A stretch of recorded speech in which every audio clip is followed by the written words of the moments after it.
ଏବେ ଏବେ ଦେଖନ୍ତୁ ସୁଭଦ୍ରା ଯୋଜନାକୁ ନେଇ ଆଉ ଗୋଟିଏ ବହୁତ ବଡ଼ ଅପଡେଟ୍ ଆସିଯାଇଛି।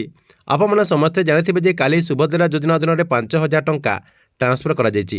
5,000 ଟଙ୍କା ମହିଳାମାନଙ୍କ ଆକାଉଣ୍ଟକୁ ସିଧାସଳଖ ଡିବିଟି ମାଧ୍ୟମରେ ରାଜ୍ୟ ସରକାରଙ୍କ ତରଫରୁ ଟ୍ରାନ୍ସଫର କରାଯାଇଛି।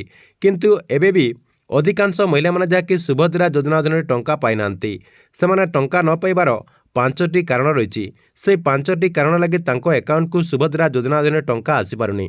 ଯାହାଦ୍ୱାରା ଆପଣମାନଙ୍କୁ ଏହି 5ଟି କାରଣକୁ ଯାହାକି ସମାଧାନ କରିବାକୁ ପଡ଼ିବ। ସମାଧାନ କରିସାରିଲା ପରେ ଆପଣଙ୍କ ଆକାଉଣ୍ଟକୁ ଯାହାକି ସୁଭଦ୍ରା ଯୋଜନା ଅଧୀନରେ ଟଙ୍କା ଆସିବ। ଆପଣମାନେ ସୁଭଦ୍ରା ଯୋଜନା ଅଧୀନରେ ସାମିଲ ହୋଇପାରିବେ ଏବଂ ଏହି ଯୋଜନା ଅଧୀନରେ ଯେଉଁ 5,000 ଟଙ୍କା ଦିଆଯାଉଛି, ଏହି 5,000 ଟଙ୍କାର ଲାଭ ମଧ୍ୟ ଆପଣ ଉଠାଇପାରିବେ। ତେବେ ଏହି 5ଟି କାରଣ କ'ଣ, ଯାହାକି ଆପଣମାନେ ଏହି ଭିଡ଼ିଓ ମାଧ୍ୟମରେ ଗୋଟିଏ ପରେ ଗୋଟିଏ ସବୁ କାରଣ ବିଷୟରେ ଜାଣିପାରିବେ।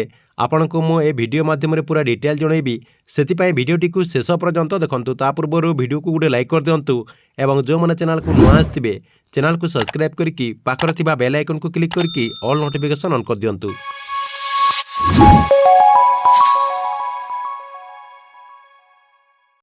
ଦେଖନ୍ତୁ କାଲି ଯେଉଁ ସରକାରଙ୍କ ତରଫରୁ ସୁଭଦ୍ରା ଯୋଜନାର ପ୍ରଥମ କିସ୍ତିର ତୃତୀୟ ପର୍ଯ୍ୟାୟର ଟଙ୍କା ଦିଆଗଲା, ଯାହାକି ମାନ୍ୟବର ମୁଖ୍ୟମନ୍ତ୍ରୀ ମୋହନ ଚରଣ ମାଝୀ ସୁନ୍ଦରଗଡ଼ରୁ ସିଧାସଳଖ ମହିଳାମାନଙ୍କ ଆକାଉଣ୍ଟକୁ ଡିବିଟି ମାଧ୍ୟମରେ 5,000 ଟଙ୍କା ଲେଖାଏଁ ଯେଉଁ ଟ୍ରାନ୍ସଫର କଲେ, ସେଥିରେ ଯାହାକି ଅଧିକାଂଶ ମହିଳାମାନେ ସାମିଲ ହୋଇପାରିନାହାନ୍ତି। ସୁଭଦ୍ରା ଯୋଜନା ଅଧୀନରେ ସେମାନେ ଯାହାକି ଟଙ୍କା ପାଇପାରିନାହାନ୍ତି, ଯାହାକି ତାଙ୍କର ବହୁତ ସାରା ପ୍ରୋବ୍ଲେମ୍ ରହିଛି। ଯାହାକି ଆପଣମାନଙ୍କୁ ମୁଁ 5ଟି ସେହି ଭିତରୁ କାରଣ ନେଇ ଆସିଛି। ଏହି 5ଟି କାରଣ ଭିତରୁ ଆପଣଙ୍କର ଯଦି ଗୋଟିଏ ବି ତ୍ରୁଟି ରହିଛି, ତାହେଲେ ଆପଣମାନେ ସୁଭଦ୍ରା ଯୋଜନା ଅଧୀନରେ ଟଙ୍କା ପାଇପାରିବେନି। ଦେଖନ୍ତୁ ଆପଣମାନଙ୍କୁ ମୁଁ ଏହି ଯେଉଁ 5ଟି କାରଣ ରହିଛି ଗୋଟିଏ ପରେ ଗୋଟିଏ ସବୁ କାରଣ ବିଷୟରେ ଜଣାଇ ଦେଉଛି। ପ୍ରଥମ ରହିଛି ଆପଣଙ୍କର ଯେଉଁ ବ୍ୟାଙ୍କ ଆକାଉଣ୍ଟ ରହିଛି। ଦେଖନ୍ତୁ ଆପଣଙ୍କର ବହୁତ ସାରା ବ୍ୟାଙ୍କ ଆକାଉଣ୍ଟ ରହିଛି, କିନ୍ତୁ ଆପଣଙ୍କ ପାଖରେ ଗୋଟିଏ ମୋବାଇଲ ନମ୍ବର ରହିଛି। ଯେଉଁ ଆପଣଙ୍କର ମୋବାଇଲ ନମ୍ବରଟି ସବୁ ବ୍ୟାଙ୍କରେ ଆପଣ ଯାହାକି ଲିଙ୍କ କରିଦେଇଛନ୍ତି। ସବୁ ବ୍ୟାଙ୍କରେ ଯେହେତୁ ଆପଣଙ୍କର ମୋବାଇଲ ନମ୍ବରଟି ଲିଙ୍କ ରହିଛି, ସେଥିପାଇଁ ଆପଣଙ୍କ ଆକାଉଣ୍ଟକୁ ସୁଭଦ୍ରା ଯୋଜନା ଅଧୀନରେ ଟଙ୍କା ଟ୍ରାନ୍ସଫର କରିବାରେ ଯାହାକି ସରକାରଙ୍କ ତରଫରୁ ପ୍ରୋବ୍ଲେମ୍ ହେଉଛି ବୋଲି ମାନ୍ୟବର ଉପମୁଖ୍ୟମନ୍ତ୍ରୀ ପ୍ରଭାତୀ ପରିଡ଼ା ଆଗରୁ ମଧ୍ୟ ସୂଚନା ଦେଇସାରିଛନ୍ତି। ସେଥିପାଇଁ ଆପଣ କ'ଣ କରିବେ, ଆପଣଙ୍କର ଯେଉଁ ଆକାଉଣ୍ଟରେ ଡିବିଟି ଆକ୍ଟିଭ୍ ରହିଛି ସେହି ବ୍ୟାଙ୍କରେ ହିଁ ଆପଣଙ୍କର ଯେଉଁ ମୋବାଇଲ ନମ୍ବର ରହିଛି, ଯେଉଁ ମୋବାଇଲ ନମ୍ବରଟି ଆପଣଙ୍କର ଯେଉଁ ଫର୍ମରେ ନମ୍ବରଟା ଲେଖିଥିଲେ, ସେହି ମୋବାଇଲ ନମ୍ବରଟିକୁ ଆପଣ ସେହି ବ୍ୟାଙ୍କ ଆକାଉଣ୍ଟରେ ହିଁ ଲିଙ୍କ କରନ୍ତୁ। ତାପରେ ଆପଣମାନେ ସୁଭଦ୍ରା ଯୋଜନା ଅଧୀନରେ ଟଙ୍କା ପାଇପାରିବେ। ଏ ଥିଲା ଆପଣଙ୍କର ପ୍ରଥମ କାରଣ। 2 ନମ୍ବର ଦେଖନ୍ତୁ, ଜମିକୁ ନେଇ ମଧ୍ୟ ବହୁତ ସାରା ଲୋକଙ୍କର ଫର୍ମଟି ରିଜେକ୍ଟ ହୋଇଯାଇଛି, ସେମାନେ ଯାହାକି ସୁଭଦ୍ରା ଯୋଜନା ଅଧୀନରେ ଟଙ୍କା ପାଇପାରୁନାହାନ୍ତି।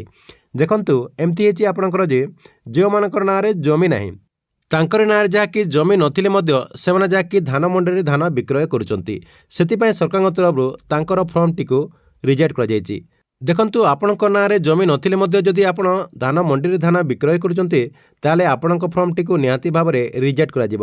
କାହିଁକିନା ଆପଣ ମଧ୍ୟ ଗୋଟେ ଚାଷୀ ଏବଂ ଆପଣମାନଙ୍କର 5 ଏକରରୁ ଅଧିକ ଜମି ରହିଛି, ସେଥିପାଇଁ ଆପଣମାନେ ଏତିକି ଧାନ ମଣ୍ଡିରେ ଧାନ ବିକ୍ରୟ କରିପାରୁଛନ୍ତି।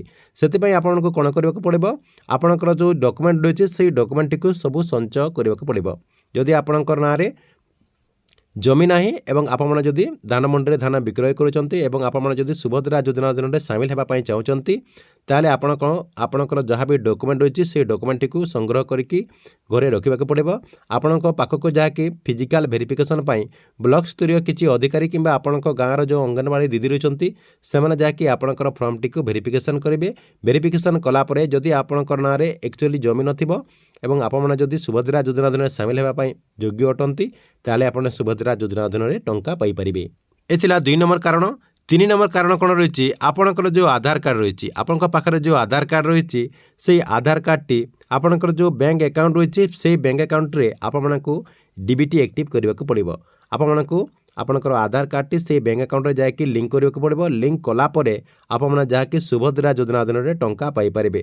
ଆପଣମାନେ ସମସ୍ତେ ଜାଣିଥିବେ ଯେ କିଛି ଦିନ ତଳେ NPCI ରିଜଲ୍ଟ ଲିଷ୍ଟ ବୋଲିକିରି ଗୋଟେ ଲିଷ୍ଟ ଆସିଥିଲା, ଯାହାକି ସୁଭଦ୍ରା ଯୋଜନାର ୱେବସାଇଟ୍ରେ ସେ ଲିଷ୍ଟଟି ଆପଣମାନେ ଚେକ୍ କରିପାରିବେ।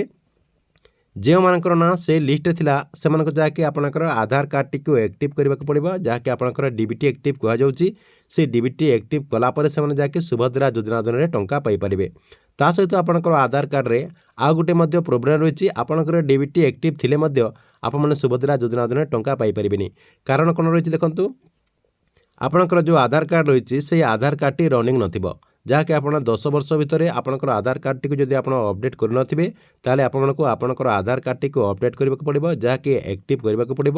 ଆକ୍ଟିଭ୍ କଲା ପରେ ଆପଣମାନେ ଯାହାକି ସୁଭଦ୍ରା ଯୋଜନା ଅଧୀନରେ ଟଙ୍କା ପାଇପାରିବେ ଏବଂ ଡିବିଟି ମାଧ୍ୟମରେ ଆପଣଙ୍କ ଆକାଉଣ୍ଟକୁ ସରକାରଙ୍କ ତରଫରୁ ଟଙ୍କାଟି ମଧ୍ୟ ଟ୍ରାନ୍ସଫର ହୋଇପାରିବ। ଏ ଥିଲା ଆପଣଙ୍କର 3 ନମ୍ବର କାରଣ। 4 ନମ୍ବର କାରଣ କ'ଣ ରହିଛି ଦେଖନ୍ତୁ, ସରକାରଙ୍କ ତରଫରୁ ଏକା ସାଙ୍ଗକୁ ଯାହାକି ସମସ୍ତଙ୍କୁ ଟଙ୍କା ଦିଆଯାଉନି। ସୁଭଦ୍ରା ଯୋଜନା ଅଧୀନରେ ଯେଉଁ ଟଙ୍କା ଦିଆଯାଉଛି ଏକା ସାଙ୍ଗକୁ ସମସ୍ତଙ୍କୁ ଦିଆଯାଉନି। ଦେଖନ୍ତୁ ଏଇଟା ଆପଣଙ୍କର ଫେଜ୍ ୱାଇଜ୍ ଦିଆଯାଉଛି। ଆପଣଙ୍କର ପ୍ରଥମ କିସ୍ତିର 3ଟା ଫେଜ୍ ବର୍ତ୍ତମାନ ସରିଯାଇଛି। ଆପଣଙ୍କର ପ୍ରଥମ କିସ୍ତିରେ 25 ଲକ୍ଷଙ୍କୁ ଦେଲେ, ଆପଣଙ୍କର ଦ୍ୱିତୀୟ କିସ୍ତିରେ ଯାହାକି 35 ଲକ୍ଷ ମହିଳାମାନଙ୍କୁ ଦିଆଗଲା ଏବଂ ଆପଣଙ୍କର ଯେଉଁ ତୃତୀୟ କିସ୍ତି ରହିଛି, ତୃତୀୟ କିସ୍ତିରେ ଯାହାକି 20 ଲକ୍ଷ ମହିଳାମାନଙ୍କୁ ସୁଭଦ୍ରା ଯୋଜନା ଅଧୀନରେ ଟଙ୍କା ଦିଆସରିଛି।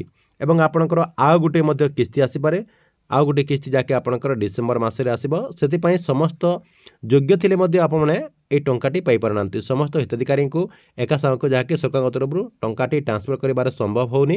ସେଥିପାଇଁ ଅଧିକାଂଶ ଲୋକ ଯାହାକି ବାକି ରହିଯାଉଛନ୍ତି।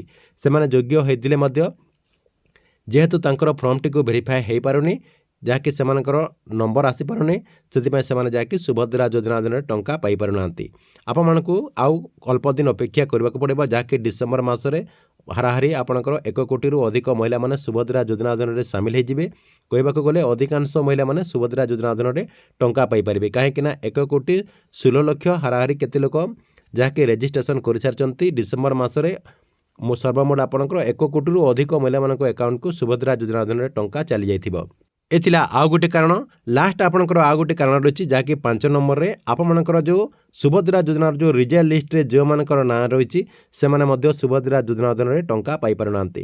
ଦେଖନ୍ତୁ ଏମିତି କିଛି ମହିଳା ଅଛନ୍ତି ଯେଉଁମାନେ କି ସୁଭଦ୍ରା ଯୋଜନା ଅଧୀନରେ ଟଙ୍କା ପାଇବା ପାଇଁ ଯୋଗ୍ୟ ଅଟନ୍ତି, ତଥାପି ସରକାରଙ୍କ ତରଫରୁ କିଛି ତ୍ରୁଟି କାରଣରୁ ସେମାନଙ୍କର ଯେଉଁ ଫର୍ମ ରହିଛି ସେହି ଫର୍ମଟିକୁ ଯାହାକି ରିଜେକ୍ଟ କରାଯାଇଛି। ସେମାନଙ୍କର ନାଁ ମଧ୍ୟ ସୁଭଦ୍ରା ଯୋଜନାର ଯେଉଁ ରିଜର୍ଭ ଲିଷ୍ଟ ରହିଛି ସେ ରିଜର୍ଭ ଲିଷ୍ଟରେ ତାଙ୍କର ନାଁ ମଧ୍ୟ ରହିଛି, ଯାହାକି ସେମାନଙ୍କୁ ଆଉ ଥରେ ଭେରିଫାଏ କରିବାକୁ ପଡ଼ିବ। ଆପଣଙ୍କର ବ୍ଲକ ସ୍ତରୀୟ କିଛି ଅଧିକାରୀ କିମ୍ବା ଆପଣଙ୍କର ଅଙ୍ଗନବାଡ଼ି କର୍ମୀ କିମ୍ବା ଆପଣଙ୍କର ଯେଉଁ କିଛି ଆପଣଙ୍କର ଯେଉଁ ସରକାରୀ ଯେଉଁ କର୍ମଚାରୀ ରହିଛନ୍ତି ସେମାନେ ଯାହାକି ଆସିକି ଆପଣଙ୍କ ଗାଁକୁ ଆସିବେ। ଗାଁକୁ ଆସିକି ଯେଉଁମାନଙ୍କର ଏମିତି ତ୍ରୁଟି ରହିଛି ସେମାନଙ୍କର ଫର୍ମଟିକୁ ଫିଜିକାଲି ଭେରିଫିକେସନ୍ କରିବେ। ଫିଜିକାଲି ଭେରିଫିକେସନ୍ କରିସାରିଲା ପରେ ସେମାନେ ଯାହାକି ସୁଭଦ୍ରା ଯୋଜନା ଅଧୀନରେ ଟଙ୍କା ପାଇପାରିବେ। ଠିକ୍ ଅଛି, ଏ ଥିଲା ସୁଭଦ୍ରା ଯୋଜନାକୁ ନେଇ ଗୋଟେ ବହୁତ ବଡ଼ ଅପଡ଼େଟ୍। ଆପଣଙ୍କ ଭିଡ଼ିଓ କେମିତି ଲାଗିଲା କମେଣ୍ଟ ବକ୍ସରେ ନିଶ୍ଚୟ ଗୋଟେ କମେଣ୍ଟ କରିବେ ଏବଂ ଗଭର୍ଣ୍ଣମେଣ୍ଟର ଯେକୌଣସି ନୂଆ ଯୋଜନାର ଅପଡ଼େଟ୍ ଆପଣ ସର୍ବପ୍ରଥମେ ଦେଖିବାକୁ ଚାହୁଁଥିଲେ ଏହି ଚ୍ୟାନେଲଟିକୁ ଆପଣ ରେଗୁଲାର ଦେଖିଥାନ୍ତୁ। ତା ସହିତ ଆମର ଗୋଟେ ଟେଲିଗ୍ରାମ ଚ୍ୟାନେଲ ରହିଛି, ସେହି ଟେଲିଗ୍ରାମ ଚ୍ୟାନେଲରେ ଯେଉଁମାନେ ଏପର୍ଯ୍ୟନ୍ତ ଜଏନ୍ ହୋଇନାହିଁ ସେମାନେ ଯାହାକି ସେହି ଟେଲିଗ୍ରାମ ଚ୍ୟାନେଲରେ ଯାଇକି ଜଏନ୍ ହୋଇଯାଆନ୍ତୁ। ସେହି ଟେଲିଗ୍ରାମ ଚ୍ୟାନେଲ ମାଧ୍ୟମରେ ଆପଣଙ୍କର ମନର ଯାହା ବି କ୍ୱେଶ୍ଚନ୍ ରହିଛି, ଆପଣଙ୍କର ଯେକୌଣସି ଯୋଜନାକୁ ନେଇ ଯଦି କିଛି ତ୍ରୁଟି ରହିଛି କିମ୍ବା ଆପଣଙ୍କର କୌଣସି କ୍ୱେଶ୍ଚନ୍ ରହିଛି, ଆପଣ ସେ ଟେଲିଗ୍ରାମ ଚ୍ୟାନେଲ ମାଧ୍ୟମରେ ଆପଣ ଆମକୁ କ୍ୱେଶ୍ଚନ୍ ପଚାରିପାରିବେ।